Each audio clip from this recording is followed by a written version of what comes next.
Hello, I'm CD Britt, and I'm going to be reading from my book Prophecy of Gods and Crows. It is a Celtic mythology dystopian. It's supposed to be read as fantasy, so I'll go ahead and get started. Prologue, Day 0, The Collapse. You just ended the entire damn world, asshole. Don't call me that, Cadogan grumbled, his friend's laughter booming through his headset. Their immature antics, loud cursing, and cringe-worthy jokes usually annoyed him. However, he knew that once they started college in the fall, he would be stuck in his hometown, working at the local auto body shop with his uncle. The future his parents had dreamed of for him would not happen. He had to forge his own path, even if it meant observing from the sidelines as his oldest friends built new relationships. Don't be like that. Could be the actual end of the world as we know it, and you want to go out all fussy like a baby? Another one of his friends laughed.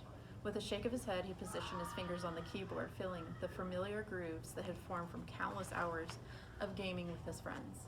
In high school, he had spent many afternoons bonding with these guys over a game set in a dystopian future. But with college life looming, their gaming sessions were drawing to a close. Setting aside his typical grumpiness, he reminded himself to savor every second of this time with them. His eyes moved to a photo of them next to his computer, taped to the metal shelf of his desk. They were at their high school graduation. He was the shortest, possessing average intelligence and lacking the exceptional talent in sports or music that would have earned him a scholarship. He was just Cadogan, with his unruly, curly blonde hair and lack of ambition. End of the world, huh? This game is melting your brain, another one spoke up before Cadogan could retort. Cadogan rolled his eyes, choosing not to engage in the conversation. His friends had been obsessed with an eruption in Hawaii, speculating about other volcanoes worldwide waking up.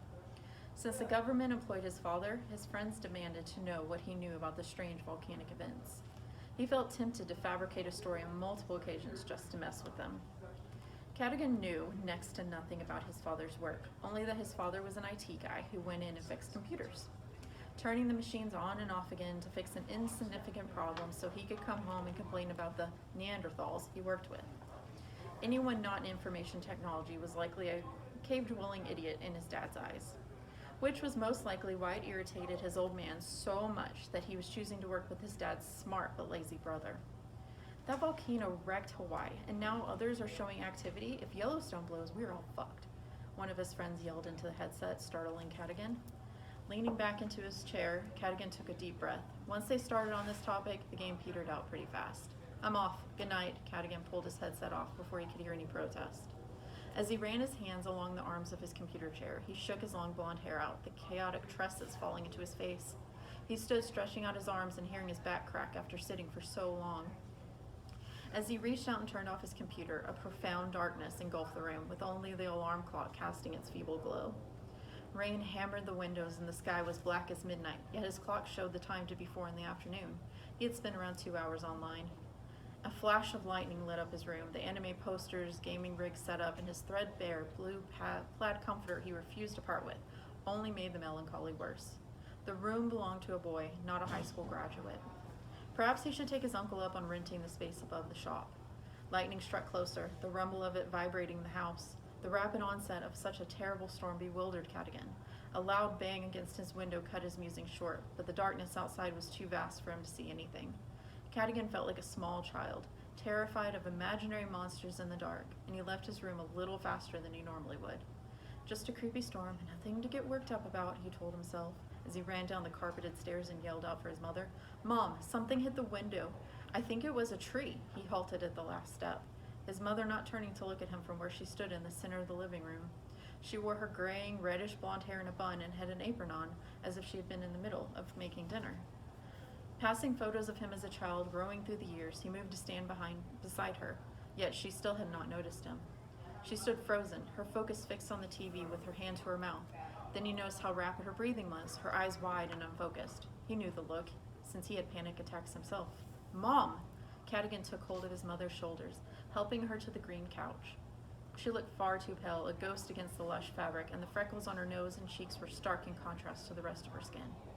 At this time, the Weather Service is unsure how such an event could move undetected across the ocean.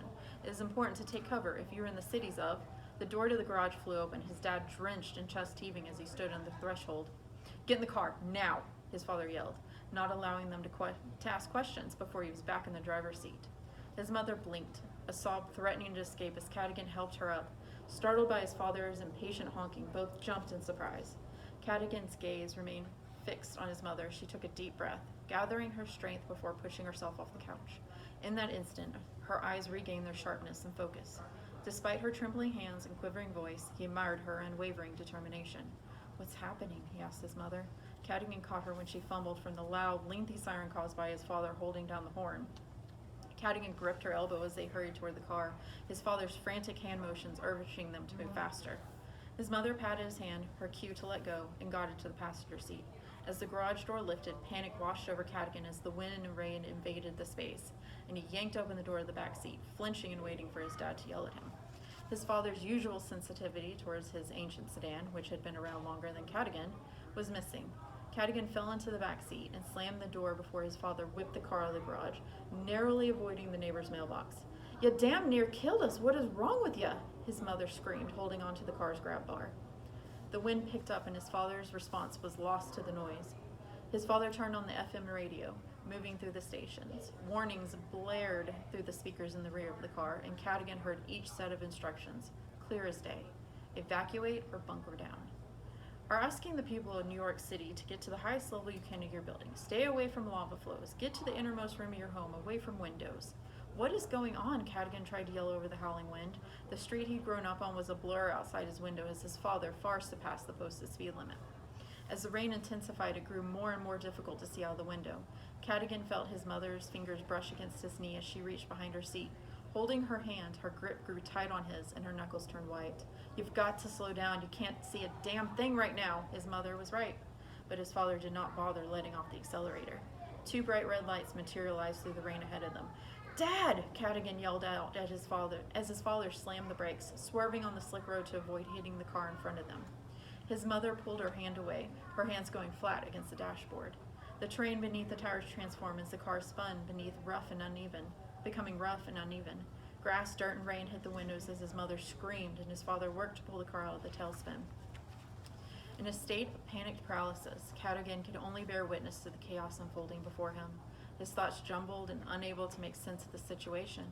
When the car came to a halt, the only sounds Cadigan heard were the howling wind, the rhythmic patter of raindrops, and his pounding heart. His mother jerked her hands back, leaving him startled as he realized the airbags had failed to deploy. Cadigan glimpsed his father's reflection in the rearview mirror, his face edged with worry. The sight of his father removing his glasses and wiping away tears from his eyes was foreign to him. "We're going to be okay, right, Dad?" He sounded small, like the little boy he used to be. As he spoke, Cadigan's voice quivered and his body trembled. His father turned in his seat to face him, a smile forming on his lips. However, his father's green eyes widened and his mouth hung open in shock, speechless. His face froze in terror, and with trepidation, Cadigan turned around, uncertain if he wanted to see whatever had paralyzed his father with fear. They had made it to the highway, the hurricane evacuation route that was snug in the middle of the nearby national forest. Now that they were not moving, the rain thinning, he could see a large black cloud moving over the horizon and swallowing up all the cars. "Is that smoke?" His mother's scream cut him off, and Cadigan ducked down onto the floorboard. "Out! Now!" As his mother flung open his car door, the rain intensified again, drenching her while she desperately shouted for them to move. "Now!" Just as he was about to obey her command, she took hold of him with a forceful grip and started dragging him away from the car, leaving him stunned by her unexpected strength. His father met them around the side as Cadigan righted himself. His mother kept her tight hold of his shirt sleeve as she grabbed the front of his father's shirt and pulled them into the woods that ran alongside the highway. "Heads down!" With a strong shove, she sent them tumbling to the ground as she yanked his father into the tangle of thick underbrush with them. "What is happening?" Cadigan asked, his father's eyes fixed on the source of his stern Irish mother's terror. Her hand covered Cadigan's mouth, holding him tight. "Don't say a word," she whispered. Choosing to listen, he watched as the cloud moved closer. Within it swirled something, an eerie feeling tugging at him, but it was the overpowering stench of decay that froze his entire body with terror. When the cloud passed by, it left behind a bloody mess and the echoes of dying screams. Chapter 1, Ifrin, 2:14 PC, post-collapse. As the sun broke out over the horizon, a deafening howl echoed through the secluded desert town of Ifrin, overpowering the serene sound of the usual morning church bells. Startled awake by the blaring horns, Bryn Keneally fumbled out of bed, her foot entangled in the twisted bed sheets, and caught herself on the side table. She let out a curse in frustration, which would have resulted in a mouthful of soap if someone from the church had heard her. The warning howl released another long, ominous wail, the church bells having gone silent, and she forgot everything but her panic as she pushed aside her beige curtains. Bryn squinted to see through the window covered in a gritty coating of sand. Despite the blistering heat of the desert outside, an icy shiver ran down her spine. Her eyes tracked the tower guards as they rushed toward the ancient wooden gate framed by rusting metal, a relic from life before the collapse. Bryn glanced down the road from the gate, her blood going cold in her veins. Just like her father, Jace, her cousin, stepped out of the Church of Boleros, the leather bull mask fixed to his face, boasting shining brass horns and a glass eye that appeared opaque. Her heart pounded against her ribs as Jace lifted the hood of his brown cloak over his blonde hair, eliminating all evidence of the distinction between her cousin and her father. A chilling reminder that history repeated its darkest moments. The town scrios, the leader of the Church of Boleros, stepped up next to her cousin and fixed his own mask before covering his salt and pepper hair. Upon donning the religious regalia, the two men with distinctly different appearances became indistinguishable. Uniformity, the town's unofficial motto. The town's religion forbade anyone or anything from standing out. Every aspect of the world appeared tan, like the desert sounds surrounding them, or gray, like the walls that enclosed them. To stand apart may very well endanger someone's life. Abnormal behavior led to suspicions of witchcraft or demonic possession by the church. Something that occurred to Bryn as she pressed her fingertips against the glass, tracing the path her cousin walked as she prayed, not to the God the town indoctrinated their youth to worship, but to some unknown higher power, a divine being who embraced everyone, not just a specific group of people. The Scrios and the doctor, two men to represent and govern the wellness of the town, spiritually and physically, turned as one and began the damning walk down Saints Road, the main road of town. Throughout the day, the road served as a path for the pious, a place where families made their way for twice daily church services as their children danced around them, where ranchers moved their livestock from one side of their town to the other while shopkeepers pushed their wares. At night, at the sinful, as named by the righteous, roamed Saints Road, and Bryn found herself among them through no fault of her own. Her episodes earned her the title of witch and made her safety precarious in such a mercurial town. I should be the one walking to my potential end, she thought. The town had intended the healer role for Bryn, not for Jace.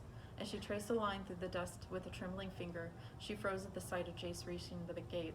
The gate, which had remained permanently closed to non-citizens, resulted from visitors bringing in a sickness that caused the death of numerous Ifrin locals.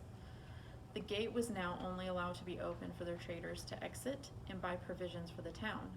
Today, its opening would be because of something other than a small group of men leaving. The horns warned of strangers at the gates. As she held her hands together in the musty curtains, Bryn bit her lip, a tear trickling down her cheek, while the last remaining family member who cared about her departed from the security of the town and entered the sandy, uncertain desert. The tower guards took up formation behind Jace, their faces covered only by cloth, with a uniform of jeans, flannel, and a wide-brimmed hat. They held their rifles at the ready while the gate opened. The constant assault of wind and sand, persisting throughout the day and night, moved along Saints Road, carrying the wrath of nature. The men held steady against the wind, finding balance by bending at the waist. Bryn clenched her teeth as the Scrios covered the eye of his mask and bowed low to the ground to make the horn sign of Baylor in the sand. The guards widened their stances, their heads bowed, not in prayer, but to shield their faces. Why did they need to be sandblasted to do the prayer for a safe return after they opened the gate? As the men adjusted their weapons, the wind let out an angry howl, amplifying the tension in the air after the Scrios' prayer. Moving in unison, with identical posture, the men traversed the gate's threshold, vanishing into a whirlwind of sand. The gate, mirroring the day her father had died when she was 14, slowly closed behind them. Closing her eyes, Bryn let her tears free as she promised herself her cousin would be fine. The alternative was too painful to consider. A small zap of electricity moved between the window and her finger, pulling her out of her dark thoughts. The hum of the current moving over her skin, raising the hair along her arms and neck, left her confused about how the dirty glass could have shocked her. With her arms crossed, Bryn took in her surroundings. Nothing seemed amiss, but an unwavering tug seized the back of her mind as she refocused on a location where Jace had disappeared. A hidden memory lay buried deep within her, just out of reach, eluding her grasp.